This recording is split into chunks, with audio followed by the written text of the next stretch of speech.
లడ్డు అనేది ఒక చిన్న అంటే ఒక నిండిపోయినటువంటి ఈ నిర్లక్ష్యం చేయబడినటువంటి హైందవానికి హిందూ మతానికి ఆ లడ్డు అనేది క్లైమాక్స్ లాంటిది. సో దానికి ముందు ఆ లడ్డు అనే దానితో పాటు ఇంకా కిందకి వెళ్తే ఎన్ని దారుణాలు జరిగినాయో మా అందరికీ తెలుసు.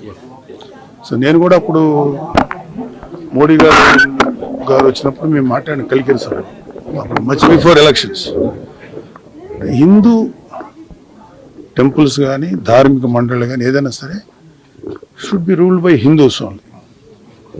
ముస్లిం సంబంధించినటువంటి వక్ఫ్ బోర్డు వాళ్ళే చేయాలి, మిషనరీస్ క్రిస్టియన్సే చేయాలి. కానీ మనకేంటంటే బికాజ్ ఆఫ్ గవర్నమెంట్ ఎవరైతే అధికారులు ఉన్నారో వాళ్ళు చేసేటువంటి నిర్ణయాల వల్ల కోట్లాది మంది హిందువులు అఫెండ్ అవుతున్నారు. అదే కళ్యాణ్ బాబు గారి బాధ. సో దాని మీద ఆయన ఎలుగెత్తారు. ఇక్కడ ప్రకాష్ రాజా